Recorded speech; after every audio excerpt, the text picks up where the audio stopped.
relatos mágicos y bautizos de medianoche. Bienvenidos y bienvenidas a un nuevo podcast de relatos mágicos y bautizos de medianoche del Instituto Arcano Paracelso. En el podcast del día de hoy nos corresponde nuestra sección Historia de la Magia. En el capítulo de hoy veremos la Vía de Hermes.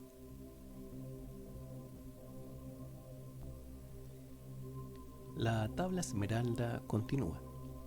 La estructura del microcosmos está en concordancia con la estructura del macrocosmos. En otras palabras, lo más pequeño es reflejo de lo más grande y lo más grande lo es a su vez de lo más pequeño. La estructura del átomo es reflejo de la del sistema solar, mientras que la estructura del sistema solar es reflejo de la del átomo. El hombre es el reflejo del cosmos y viceversa, y, por extensión, el mismo principio es aplicable, por así decirlo, en sentido horizontal. El mundo interior y el mundo exterior son reflejo el uno del otro. El universo contenido en la psique humana es el reflejo del universo exterior, que puede concebirse como la psique de la totalidad viva y sensible. O, si se quiere emplear el término, de Dios, quien en la tradición judeocristiana creó al hombre a su imagen y semejanza. Para el hombre hermético, las analogías o correspondencias que conectan las diversas urdimbres de la realidad quedaban mejor expresadas a través de símbolos. Así, por ejemplo, la interrelación entre microcosmos y macrocosmos estaba expresada tradicionalmente en el famoso sello de Salomón.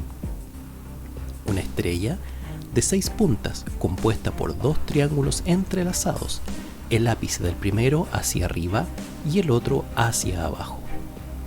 Tales símbolos no eran, de todos modos, una mera abreviatura útil.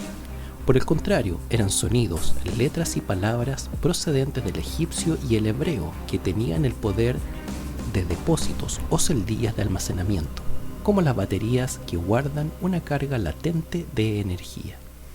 Estos símbolos, a menudo llamados sellos o signaturas, actuaban como puntos de cruz en el tejido de la realidad, la costura invisible que mantenía la urdimbre unida. Tal y como afirmaría Baudelaire casi 2 milenios más tarde, la realidad estaba compuesta por un bosque de símbolos. Y más aún, esos símbolos podían ser activados con fines prácticos. Los símbolos podían manipularse, como los elementos o las moléculas en la química, para formar nuevos compuestos, nuevas amalgamas de posibilidad. En virtud de tal manipulación, era posible obrar ciertos cambios. El proceso por el que esto se llevaba a cabo constituía una forma de magia. La investigación reciente ha contribuido en gran medida a mostrar el importante lugar que ocupaba la práctica, así como la teoría de la teurgia, esto es, la realización de acciones divinas, principalmente con ayuda de símbolos mágicos o símbola. El hermetismo era, pues, más que una mera teoría, más que un sistema filosófico entre tantos. Ofrecía, además, una metodología concreta por el cual sus principios podían llevarse a la práctica. Esta metodología incluía disciplinas mentales, como la meditación, la ejercitación de la memoria y el control de la respiración, así como aplicaciones aún más prácticas, como la alquimia. En este sentido, el hermetismo tenía mucho en común con el taoísmo chino, de origen muy anterior, pero que aún estaba en pleno auge por aquella época. Y, de hecho, los adeptos al hermetismo hablarían con frecuencia de la Vía de Hermes, que incluía no solo un cuerpo doctrinal, sino también su aplicación práctica. La palabra Tao también significa vía, y el taoísmo incorporaba una dimensión práctica similar. No hay pruebas de un cruce de influencias entre el taoísmo y el hermetismo. China está a una distancia considerable de Alejandría, y en los primeros siglos de la era cristiana era más considerable aún que en la actualidad.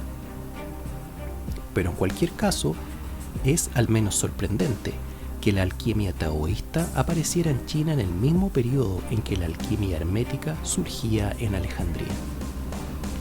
El pensamiento hermético ejerció una profunda influencia en los principios que enunciaba de forma explícita, así como en la metodología desplegada para aplicar tales principios y llevarlos a la práctica. Pero si en esto fue importante, aún lo fue más en las implicaciones, ramificaciones y repercusiones que posibilitó. Tales implicaciones, ramificaciones y repercusiones nunca se expresaron de forma explícita, y mucho menos en el tipo de lenguaje aquí empleado. Pero al proseguir con ellas, en cualquier caso, los practicantes del hermetismo iban a llevar a cabo nada menos que una revolución en la historia de la conciencia occidental, en la orientación del hombre con respecto al cosmos que habita y con respecto a su vida y su destino. En el pasado, la orientación del hombre con respecto al cosmos había sido fundamentalmente pasiva. Podía observar el mundo natural, podía vigilar su modo de obrar y tratar de predecir los fenómenos que iban a desplegarse a su alrededor, pero no se creía capaz de llevar a la práctica ningún cambio significativo más allá de sus circunstancias y entorno inmediatos. No se creía capaz, contando con sus propios medios, de realizar la clase de transformaciones que hoy en día asociamos con, digamos, la física o la química. Si quería obrar tales cambios, el hombre tenía que rogar a sus dioses para que éstos actuaran en su favor y lo ayudaran a través de su intervención y la intercesión. Los dioses eran el medio a través del que sucedían las cosas, y el hombre estaba por completo a merced de ellos.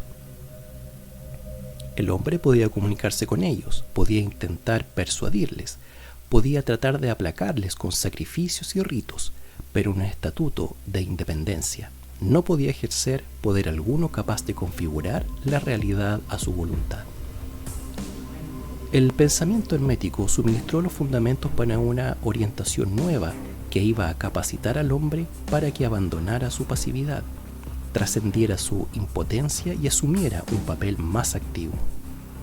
Pues si en último término todo estaba interconectado, el hombre mismo, a través de una actuación efectiva en la esfera más accesible a él, podía obrar cambios que afectaran a otras esferas. Si alguien tiraba de una cuerda o de un hilo concreto del tapiz de la realidad, alguna consecuencia tenía que ver en algún otro rincón del tapiz. Con el hermetismo penetró en el pensamiento un concepto completamente nuevo, el concepto de que alguien podía apretar un botón, metafórica o literalmente hablando, y hacer que algo pasara. En lugar de asumir una pasividad impotente, el hombre podía, por lo tanto, convertirse en un agente activo. Podía lanzarse con todas sus fuerzas a la búsqueda de los medios por los cuales introducir cambios en el mundo que lo rodeaba y también en él mismo. Para bien o para mal, era capaz de manipular sus circunstancias. Como resultado de esta nueva orientación, el hombre dejó de ser una mera víctima de la realidad. Asimismo, dejó de ser también un mero observador del mundo circundante. De pronto, podía convertirse en una fuerza determinante, siempre que fuera capaz de descubrir las claves necesarias, los puntos de presión pertinentes, por así decir, a través de los cuales la realidad podía ser manipulada y compelida a responder a su voluntad. Se inauguraba de este modo una investigación radicalmente nueva y vigorosamente dinámica acerca del cosmos y sus formas de actuación.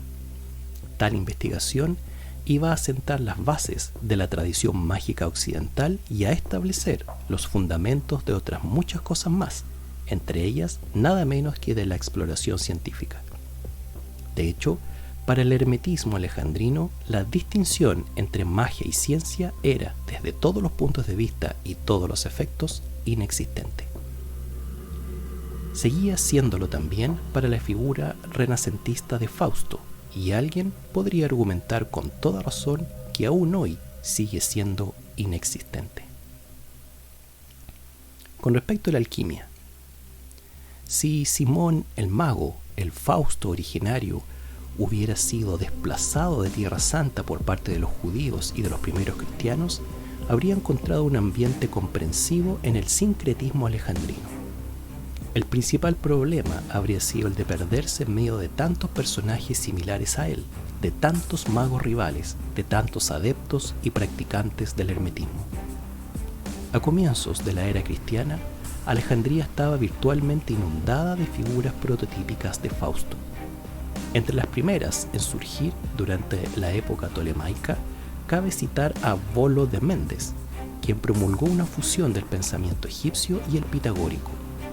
A Volo se la ha descrito como una figura crucial en la configuración del desarrollo posterior de la alquimia greco-egipcia y es, sin duda, resultado de su influencia el hecho de que encontremos un inicio de interrelación entre pitagorismo y alquimia.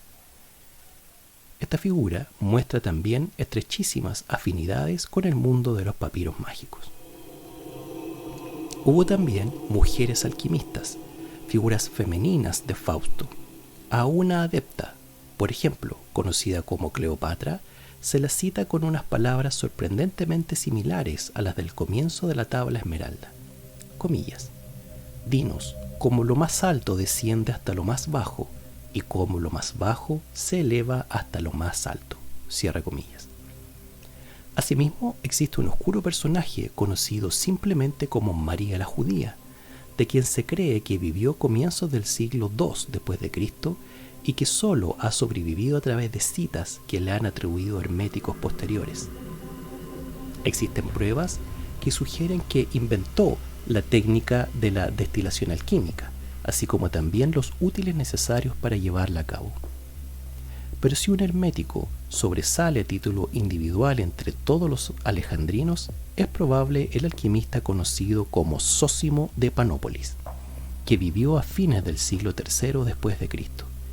En él encontramos enunciada con claridad una premisa que habría de resultar central en las figuras fáusticas del Renacimiento, la que la alquimia era fundamentalmente una disciplina espiritual, una especie de correlato objetivo, un reflejo en el mundo exterior de un proceso en último término interior. Tal y como ha observado un comentarista, para Zósimo las experiencias espirituales pueden explicarse a través de metáforas materiales.